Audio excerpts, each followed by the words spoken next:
हिंगोलीतील तिरुपती नगरमधील ओमप्रकाश देवळा या नवीन बँकेचे माजी मुख्यमंत्री अशोकराव चव्हाण आणि माजी केंद्रीय रेल्वे मंत्री रावसाहेब दानवे यांच्या हस्ते उद्घाटन करण्यात आले।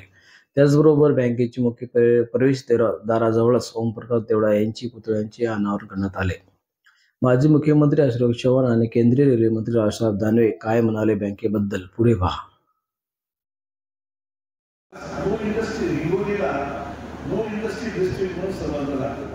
इंडस्ट्री कमी आहे, इंडस्ट्री माहीत आहे म्हणून हिंगोलीच्या बाबतीमध्ये राज्य सरकारने एकेकाळी निर्णय घेतला होता पॅकेज स्कीम ऑफ इन्सेंटिव्हच्या खाली की जो कोणी सरकारी क्षेत्रामध्ये गुंतवणूक हिंगोलीमध्ये करेल त्याला 100% पैसे त्याचे परतावा पूर्ण वापस मिळेल, म्हणजे जीएसटीतून तो पैसा वापस मिळेल। मागच्या सरकारने तो निर्णय रद्द केला होता की सरकारी क्षेत्रामध्ये इन्व्हेस्टमेंटला परतावा परत द्यायचा नाही। आम्ही आणि नागपूर साहेब दोघे मिळून प्रयत्न करणार आहोत हिंगोलीचं जुनं स्टेटस कायम राहिलं पाहिजे आणि हिंगोलीला जो कोणी गुंतवणूक सरकारी क्षेत्रामधला कुठला उद्योग येत असेल, सरकारी क्षेत्रामध्ये गुंतवणूक होत असेल तर हिंगोलीची 100% इन्व्हेस्टमेंट परत जुन्या प्रमाणे मिळाली पाहिजे आणि ते केवळ राज्यापुरती नसावी, म्हणजे एसजीएसटी पुरती रिफंड नाही, एसजीएसटी आणि सीजीएसटी हे दोन्ही रिफंड मिळाले तर मला खात्री आगामी काळामध्ये हिंगोलीमध्ये इन्व्हेस्टमेंटला गती मिळेल। आपण पाहतोय की आज उद्योगची इन्व्हेस्टमेंट येते मराठवाड्यामध्ये ही आपली इन्व्हेस्टमेंटची औरंगाबाद, संभाजीनगर आणि जालन्यापुरती मर्यादित आहे। चांगलं तिथे झालं, चांगली गोष्ट आहे। आमचं म्हणणं की आगामी काळामध्ये नांदेड, हिंगोली, लातूर 3-4 जिल्ह्यांमध्ये इन्व्हेस्टमेंट जर वाढली, पायाभूत सुविधा झाल्या, रेल्वे झालं, विमानतळ उत्तम चाललंय, नांदेडचं विमानतळ 5 फ्लाईट्स आज आहेत जे देशामध्ये सगळं कनेक्ट करत आहे। माझं म्हणणं आहे की इन्व्हेस्टमेंटसाठी हिंगोली एक पुढचं डेस्टिनेशन असलं पाहिजे। काही दिवस संगत जी कायम राहिली तर मला खात्री 100% परतावा मिळाला तर लोकांची इन्व्हेस्टमेंट हिंगोली आल्याशिवाय राहणार नाही। इन्व्हेस्टमेंट येते, उद्योग वाढतील, रोजगार मिळेल ही त्याची पुढच्या येणाऱ्या काळात त्याची गरज आहे, ती आम्ही प्रयत्न करणार आहोत। आणि परवा मी देवेंद्र फडणवीस साहेबांना बोललो आणि त्यांना म्हटलं हा निर्णय तुम्ही पुन्हा घ्या आणि हिंगोलीमध्ये जे नो इंडस्ट्री डिस्ट्रिक्ट आहे त्याला पुन्हा आपल्याला परतावा मिळेल 100%, हे बाबतीमध्ये आपण प्रयत्न केले पाहिजे। मी या ठिकाणी ललितजी गांधी आमचे जे जेट महिन्यामध्ये अध्यक्ष आहेत त्यांनाही आभार माने, त्यांनी जुन्या आठवणी सगळ्या ताज्या केल्या। राज्याचा उद्योग मंत्री काही काळ राहिलो, मी राज्याचा मुख्यमंत्री राहिलो आणि त्या काळामध्ये निर्णय घेण्यासंदर्भात जो कोणी व्यक्ती आपल्याकडे येतो, जे काही निर्णय असतात ते पटपट झाले पाहिजे। काही फार मोठी गोष्ट फक्त समजलं पाहिजे, फक्त समजलं पाहिजे की काय विषय आहे। सगळ्या इन्सेंटिव्हचं बोललो त्या गोष्टी परत नंतर उद्योग 100% व्यापाराला चालना मिळाली पाहिजे। इंडस्ट्रीला ज्या काय अडचणीतून जावं लागत आहे ते निर्णय परत घेता आले पाहिजे आणि इंडस्ट्रीला वन विंडो क्लिअरन्स आपण देतोय, इंडस्ट्री अधिक वाढावी म्हणून आपण काही निर्णय झटपट घेतोय। मला खात्री आहे की बँका उपलब्ध आहे, पैसा उपलब्ध आहे, कमी व्याजाने पैसा देतो आहे, असं असताना आपल्याकडे इंडस्ट्री काय येत नाही हा खरा प्रश्न आपल्या समोर आहे आणि म्हणून ती उद्योजकता वाढली पाहिजे, उद्योजकांना मदत करता आली पाहिजे। स्टार्टअप मोठ्या प्रमाणात देशात सुरू होत आहे, महाराष्ट्रात मराठवाड्यात सुरू झाली पाहिजे, नवीन एंटरप्रेन्योर्सना आपल्याला मदत करता आली पाहिजे आणि मला खात्री आहे त्या ठिकाणी तज्ञ मंडळी आहे, अनेक अर्बन कॉर्पोरेट बँकेची प्रमुख मंडळी आज या निमित्ताने एकत्र आलेली आहे। सर्वांच्या उपस्थितीमध्ये काही मंथन होऊन मराठवाड्याच्या दृष्टीने जो महाराष्ट्राचा मागास भाग म्हणतो, मागासचा जे शिक्का पडला आहे तो जरा बाजूला काढण्याची वेळ आहे। केंद्र सरकार, राज्य सरकार पॉलिटिकल विल आहे, करायची क्षमता आहे आणि ते आज आपल्या हिंगोलीमध्ये मराठवाड्याला घडवायचं आहे की आजच्या निमित्ताने देवराजींना खरी श्रद्धांजली राहणार आहे या निमित्ताने सांगायचं म्हणून आपण चालत सरकारी क्षेत्रातल्या आंतरराष्ट्रीय पातळीवरचे सरकार क्षेत्रातले अतिशय महत्वाचं वर्ष म्हणून केंद्र शासनाने अनेक कार्यक्रम आंतरराष्ट्रीय पातळीवर दिलेले सेमिनार झाले आणि त्यामध्ये सरकारी क्षेत्रामध्ये एक महत्वाचा निर्णय देशाचे पंतप्रधान मोदी साहेबांनी घेतला की तो म्हणजे सरकार क्षेत्रात वेगळं खातं की केंद्रामध्ये निर्माण करण्याचा निर्णय घेतला असं मोदी साहेबांनी पुढाकार घेतला आणि त्यामुळे आपण पाहताय देश पातळीवरचे राज्य पातळीवर जे विषय अनेक वर्ष प्रलंबित होते त्या विषयाला चालना देण्याकरता भरपूर प्रयत्न झाले। साखर कारखाने सगळेच वाईट साखर त्या पद्धतीने नाही आहे, परंतु मार्केट फोर्सेसमध्ये अनेक वेळा नुकसान होतं आणि कारखाने अडचणी येतात। आपल्याला माहिती आहे मधल्या काळामध्ये साखर कारखान्यांनी एफआरपी पेक्षा जास्त किंमत दिली, शेतकऱ्यांसाठी जास्त पैसे दिले आणि जास्त पैसे दिले म्हणून त्याच्यावर इन्कम टॅक्स आला. म्हणजे FRP पेक्षा जास्त पैसे दिले म्हणून इन्कम टॅक्स भरायची वेळ आली. तो काही लॉजिकली साकार संदर्भात प्रयत्नशील होते तिथे पैसे भरण्याची गरज नसून आहे. सर्वच राज्यांना तो पैसा लागला होता. पण अमितभाई शहाने निर्णय घेतला की सगळे पैसे मागणीप्रमाणे राईट ऑफ करून निर्णय घेऊन टाकले, पैसे भरायची गरज नाही. हा धाडसी निर्णय कोणी घेतला असेल तर केंद्रीय आपले सरकार मंत्री आहे अमितभाई शहाने घेतला. कारण निर्णय घेण्याची क्षमता असलेला असतं सरकार. निर्णय घेण्यामध्ये कुठेही त्याच्यामध्ये मागे पुढे जातात एखादी गोष्ट पटकन योग्य आहे ती निर्णय घेण्यासंदर्भातला त्यांचा जो प्रयत्न होता उल्लेखनीय आहे आणि मुद्दा संदर्भात या ठिकाणी करायचा. त्यामुळे आपण पाहतोय की सरकारी क्षेत्रात आमूलाग्र बदल होऊ लागलेले आहेत. केंद्र सरकारने सुद्धा हे बजेट मास्टर बजेट केंद्र सरकारने घेतलेले निर्णय मग ते आपण धनमुद्रा कर्ज असेल, बँकेच्या बाबतीतलं धोरणं असतील, इन्कम टॅक्स संदर्भातली धोरणं असतील, ही सगळी धोरणं आपण पाहिली. आज याच्यामध्ये जागतिक पातळीवर नुकसान घेता या स्पर्धेमध्ये आपला देश राहिला पाहिजे आणि विकसित भारताची जी संकल्पना आहे ही संकल्पना खऱ्या अर्थाने महाराष्ट्राने सुद्धा आपण लागू शकलो असलं पाहिजे. आणि महाराष्ट्रात आपलं अग्रेसर राज्य ते नेहमी अग्रेसर पुढे व्हायला पाहिजे. हे ते चांगलं घडत आहे की महाराष्ट्राला सुद्धा त्याचा लाभ झाला पाहिजे. अशा प्रकारची भावना भूमिका सर्वांच्या मनामध्ये आहे. पायाभूत सुविधा निर्माण झाल्या. गांधी साहेबांच्या कालावधीमध्ये रेल्वेचं नेटवर्क वाढलं. हिंगोलीसारख्या शहराला मुंबईशी थेट जोडण्याचं काम त्यांनी केलं. आज वंदे भारत सारख्या रेल्वे मराठवाड्यामध्ये येऊ लागलेल्या आहेत. गडकरी साहेबांनी हायवेचं काम मोठ्या प्रमाणावर आपल्या महाराष्ट्रामध्ये सुरू आपण पाहतो की हिंगोली घ्यायला नांदेड 45 मिनिटात 1 तासामध्ये आपण हिंगोली नांदेड काम करू शकतो. हे सगळं झालं असताना व्यापाराला चालना मिळाली, उद्योगाला चालना मिळाली, पैसा येऊ लागलेला आहे. आणि बँकिंग क्षेत्रात तेवढेच चांगले दिवस आहे आगामी काळामध्ये.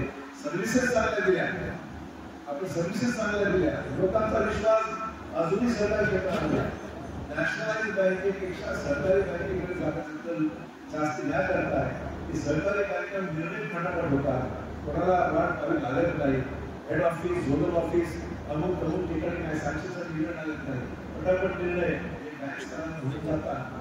त्यामुळे सरकारी क्षेत्राकडे जाण्याचा कल निश्चित जास्त.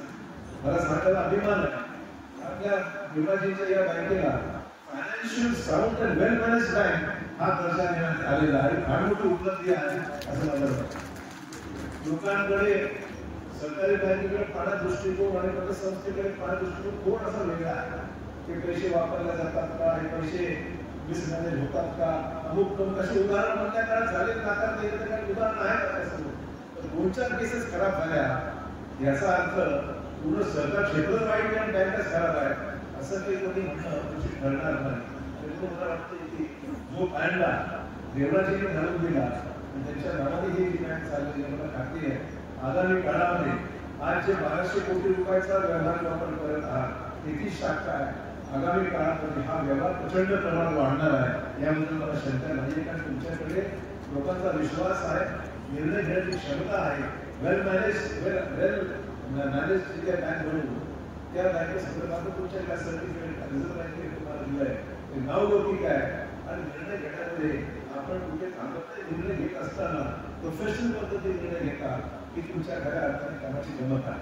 आणि म्हणून मला खात्री आहे तुमच्या या सगळ्या पद्धतीमुळे आगामी काळामध्ये तो विश्वास 33 शाखा झाल्याने छोटी गोष्ट नाही आहे. आगामी काळ डिपॉझिट अधिक वाढतील, लोकांचा विश्वास निश्चित तुमच्यावर आहे याबद्दल माझ्या मनावर शंका नाही. आज आणि प्रामुख्याने एक संयमी नेतृत्व म्हणून त्यांना जरूर अनुभव गेला.